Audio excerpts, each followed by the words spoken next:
Radhe friend, जय Shri Krishna. Veena Deepak Soni YouTube channel में आप लोगों का स्वागत है। सर्वप्रथम तो आप सभी को गंगा दशहरा की शुभकामनाएं। हर हर गंगे। आज मैं आप लोगों को इस वीडियो के माध्यम से गंगा दशहरा व्रत की कथा कहानी सुनाऊंगी। हमारे हिंदू धर्म में गंगा दशहरे की विशेष मान्यता है। गंगा नदी को माँ गंगा भी कहा जाता है। कहते हैं कि गंगा में डुबकी लगाने से व्यक्ति के सभी पाप धुल जाते हैं। ऐसे में गंगा दशहरा अत्यधिक महत्वपूर्ण मानी जाती है। मान्यता है कि ज्येष्ठ मास के शुक्ल पक्ष की दशमी तिथि पर हस्त नक्षत्र में माँ गंगा धरती पर अवतरित हुई थी। भागीरथी माँ गंगा को धरती पर लाई थी, इसीलिए माँ गंगा को भागीरथी के नाम से भी जाना जाता है। गंगा दशहरा पर माँ की गंगा की पूरे मनोभाव से हमें पूजा आराधना करनी चाहिए और कहा जाता है कि माँ गंगा प्रसन्न होकर भक्तों को सुख समृद्धि का वरदान देती है। इसी में मैं आप लोगों को बताती हूँ इस साल गंगा दशहरा कब है और किस तरह हम माँ गंगा को प्रसन्न कर सकते हैं। इस साल ज्येष्ठ मास के शुक्ल पक्ष की दशमी तिथि 4 जून की रात 11:54 से शुरू होगी। ऐसे में उदय तिथि को ध्यान में रखते हुए 5 जून को गुरुवार को गंगा दशहरा मनाई जाएगी। अगर आप गंगा दशहरे में इस प्रकार गंगा माँ की पूजा करते हो तो आपको गंगा माता का आशीर्वाद मिलेगा। दशहरे पर मान्यता अनुसार स्नान और दान करने का अत्यधिक महत्व है। इस दिन सुबह उठकर गंगा नदी में स्नान करने के लिए किया जाता है। जो लोग गंगा नदी में स्नान नहीं कर सकते वे आसपास की कोई नदी में कर सकते या अपने नहाने के पानी में पहले गंगा जल डाल दें, फिर अन्य जल मिलाकर आप इस प्रकार स्नान करने से आपको ऐसा लगेगा जैसे आपने गंगा नदी में ही स्नान किया है। नहाने के बाद अपने घर के सभी देव देवताओं को भी गंगा जल से अभिषेक किया जाता है। माँ गंगा का ध्यान लगाकर हर हर गंगे इस प्रकार भगवानों को सभी का अभिषेक करें और आप खुद भी स्नान करें। फिर गंगा माता की आरती करें और माँ गंगा को भोग लगा रख पूजा का समापन करते हैं। इस दिन गरीब और जरूरतमंदों को भोजन, वस्त्र, धन का दान करना अत्यधिक शुभ माना जाता है। पापनाशिनी गंगा की धरती पर आने की कथा अत्यंत ही रोचक है। इनकी महिमा ऐसी कि जन्म से लेकर मृत्यु तक किसी भी धार्मिक कार्य की पूर्ण आहुति इनके बगैर संभव नहीं है और इतनी ही महान है इनके धरती पे आने की कथा। कहा जाता है कि मृत्यु से पहले गंगाजल की कुछ बूंदें ही पापियों को तार देती है।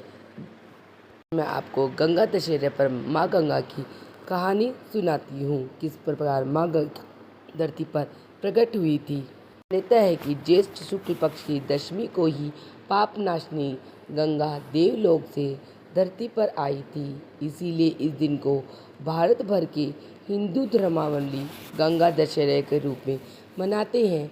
इस दिन माँ गंगा की पूजा अर्चना की जाती है और व्रत रखा जाता है। धार्मिक ग्रंथों के अनुसार प्राचीन काल में अयोध्या नगर में सगर नाम के प्रतापी राजा राज्य करते थे। कहा जाता है कि उन्होंने 7 समुद्रों को जीतकर अपने राज्य का विस्तार कर लिया था। उन्हीं सगर की कशिनी और सुमति नाम की रानियां थी। ग्रंथों में पहली रानी के एक पुत्र असमंजस और राजा सगर की दूसरी रानी सुमति के 60,000 पुत्रों का वर्णन मिलता है। प्राचीन कथा के अनुसार एक बार राजा सगर ने अश्वमेध यज्ञ किया और यज्ञ पूर्ति के लिए एक घोड़ा छोड़ा।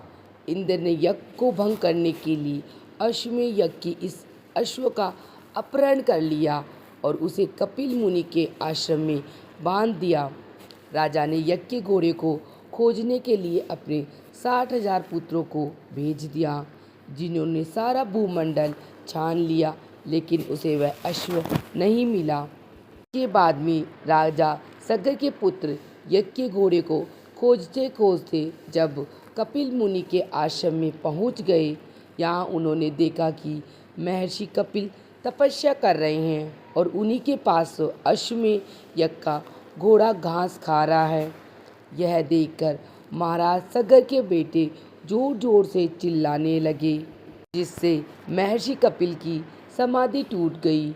जो ही महर्षि ने अपने नेत्र खोले त्यों ही सब जलकर भस्म हो गए। उनके तेज से अपने पितृत्व चरणों को खोजते हुए राजा सगर का पुत्र अंशुमान जब मुनि के आश्रम में पहुंचा तो महात्मा गरुड़ ने सारी कहानी उन्हें बताई।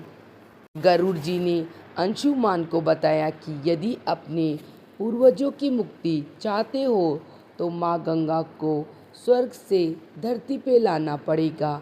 इस समय अश्व को ले जाकर अपने पितामह के यज्ञ को पूर्ण कराओ, उसके बाद में यह कार्य करना तुम। अंशुमान ने घोड़े सहित यज्ञ मंडल पर पहुंचकर सगर से सारी घटना को बताया।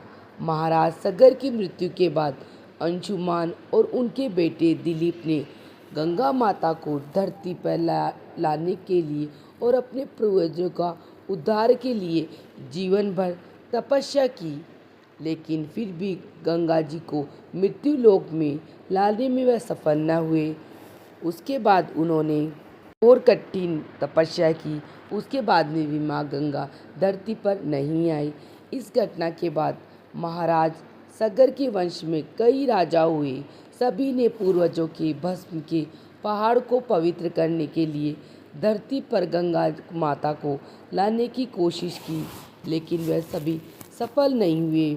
आखिर में महाराज दिलीप के पुत्र भगीरथ जी ने गंगा माँ को इस लोक में लाने के लिए गौण तिथि में जाकर कठोर तपस्या की और तप किया।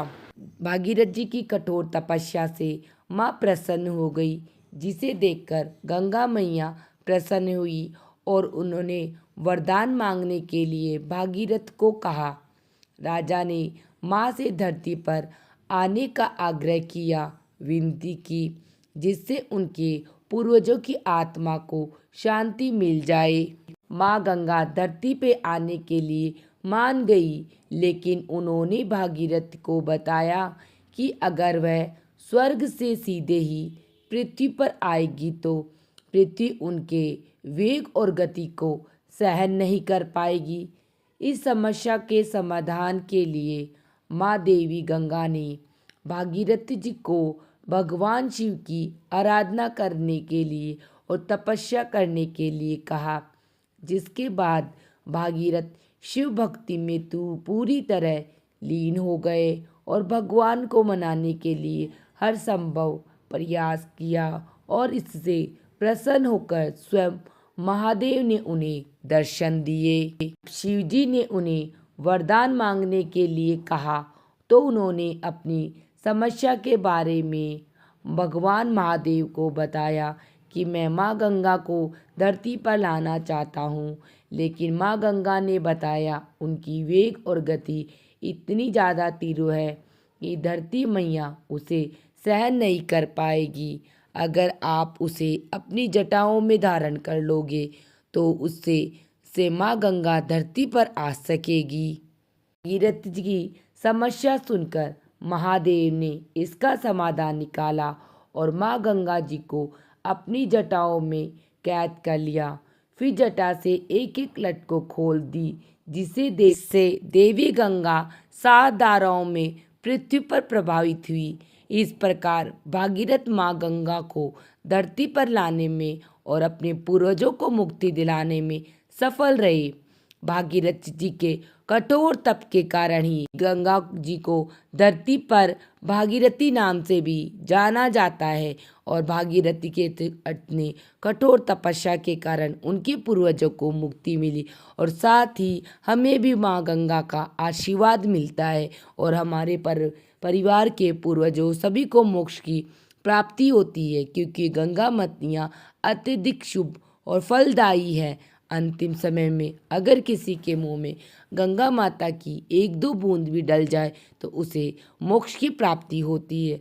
यह बात आप सभी को भी पता होगी कि गंगा माता पापों का नाश करने वाली मोक्षदायिनी गंगा माता है।